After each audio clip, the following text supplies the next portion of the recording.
Hello Pisces, Sun, Moon Rising, and Venus signs. Kamusta kayo? Sana po'y nasa mabuti kayong kalagayan. Welcome back po sa Star Tarot. At kung bago kayo rito, welcome din po kayo. Please subscribe, like, share my videos, and leave me a comment po kung nakaresonate kayo. So first card din nyo, we have future. You may travel or host an overseas traveler soon. Either way, great social fun awaits.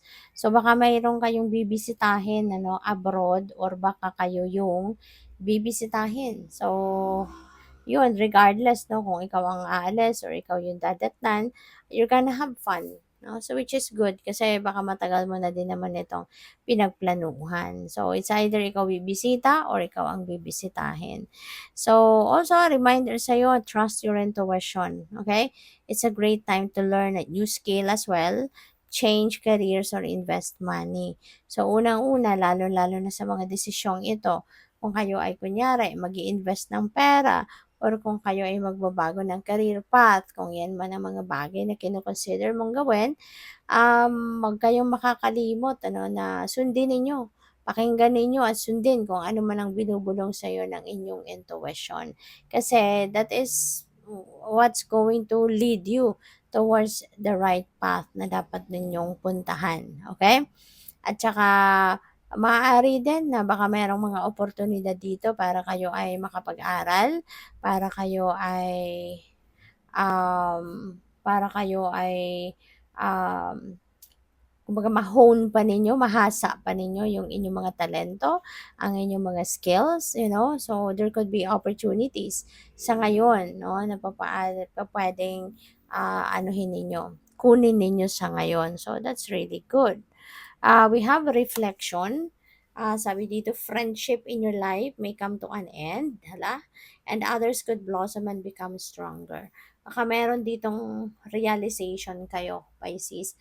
Maaaring meron kayong mga sitwasyon na mapapatunayan ninyo na meron kayong mga kaibigan, tinuring ninyong kaibigan, na yung pala ngayon sa sitwasyon ninyo, mapapatunayan ninyo na hindi pala katulad ng iniisip mo sa kanila, yung iniisip nila o yung trato nila sa'yo, 'di ba? Kasi kung sila tinuturing mong kaibigan, pero ikaw pala hindi, 'di ba? Kasi kung ikaw ay tunay na kaibigan, hindi ka lolokohin ng mga ito, 'di ba? Hindi ito gagawa ng hindi maganda towards you. Pero mukhang 'yun ang nangyari.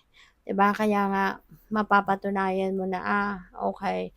So nandiyan lang pala sila kasi may kailangan sila sa or alam mo 'yon, merong hidden agenda. Ngayon mapatunayan mo kasi ngayon ikaw kailangan mo sila, kailangan mo sana ng suporta nila, tulong nila pero wala sila. Or baka meron ka pang nalaman, 'di ba, na mga pinaplano nila na hindi maganda towards you. So baka may mga gano'n. Kaya ngayon pag-iisipan mo 'yan. You're going to reflect on that. Kasi ayaw mo din naman na magdesisyon siguro ng basta-basta dito. Kaya you want to reflect on it at gusto mong parang i-dissect, yung nararamdaman mo at ang iniisip mo at kung ano ang mga nangyayari. Baka pinagtutugma-tugma mo muna. You want to justify muna kung anong naiisip mo, kung anong idea mo, 'di ba? Gusto mo munang anuhin 'yan, patunayan sa sarili mo kung tama ka nga or mali, 'di ba? So, that's good. Pero maaari na mapatunayan mo talaga 'tong kailangan na, 'di ba, na i-let go mo na lang sila. Kasi kung hindi naman ikaw mahalaga sa kanila, 'di ba? So bakit mo din sila papahalagahan? At may mga kaibigan ka ngayon na mas 'yun ang dapat ninyong pagtuunan ng pansin, 'yun sila ang mas dapat na i-cherish mo, yung gano'n. Kaya those relationships, those friendships, ang mas siguro ngayon, mas pagtutuunan mo ng panahon, atensyon, no? So what else? We have the Two of Wands. Yeah, you are making decision.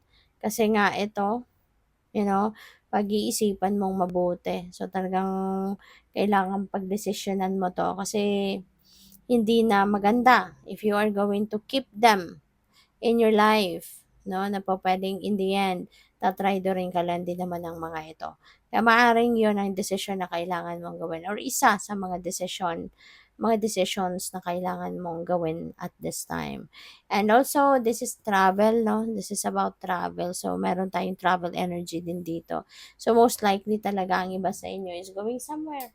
You know, baka kayo ay mag-adventure, baka kayo ay mamamasyal, baka kayo ay talagang merong kaibigan, kamag-anak, kapamilya, no, na po pwedeng bibisitahin abroad, no, or mayroon kayong pupuntahan abroad. So, pwedeng ganon. And maybe you're still thinking if you're going to pursue the plan, di ba? Pwedeng ganon ang ganap. Pero tinitignan ninyo eh. May tinitignan kayo dito. So, maybe you are checking your budget din. Maybe you're checking um, anong mga pwede ninyong mapasyalan.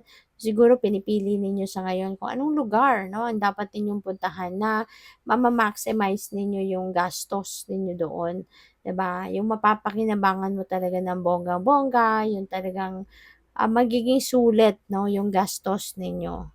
So, what else? We have Ace of Pentacles. Wow, this is really a beautiful blessing kasi abundance and prosperity energy ito, si Ace of Pentacles, and this signifies that this is the start of the continuous inflow of money. Okay? Ito na yung simula. Alright? Ito na yung simula ng um, pagdaloy ng pera sa inyo, pagdaloy ng kasaganaan sa buhay ninyo. Okay? Kaya this is really beautiful.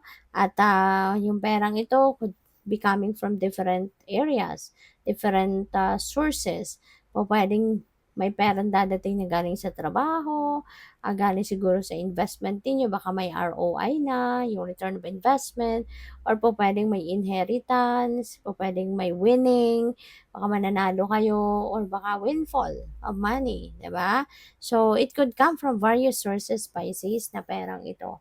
And yeah, that is a beautiful blessing, financial blessing na dadating sa inyo. Mababago nito yung kalagayan ninyo sa kaperahan. Ito na yung simula ng pagbabago ng inyong financial landscape. Kaya congrats sa'yo. So, we also have the Six of Swords. So, feeling ko dito, ito tatalikuran mo. Okay? Yung mga kaibigan mo na to. Ito na yung pakikipagkaibigan mo sa kanila is coming to one end na sa ngayon. You are siguro definitely going to remove them out of your life. Baka ngayon talaga, aalisin mo na sila sa buhay mo. Magdi-disconnect ka na sa kanila. You know? Kasi si Six of Swords, ano ito eh, galing ka dito sa isang toxic sitwasyon na hindi na maganda, hindi na healthy. So, maaaring ito yun yung friendship na to. Baka feeling mo talaga you have wasted so much time with them. Nagsayang ka dyan ng oras, panahon, pagmamahal. 'Di ba? Pinakasimahan mo sila ng maayos. Pero, tignan mo kung anong ginawa sa'yo. Maaring sinaktan ka talaga in any way, shape, or form. Kaya kung ganun man ang sitwasyon, talagang hindi ka na magpapatumpik-tumpik pa, you are really going to remove them out of your life. So, good luck. Thank you for watching. Love and light. Namaste.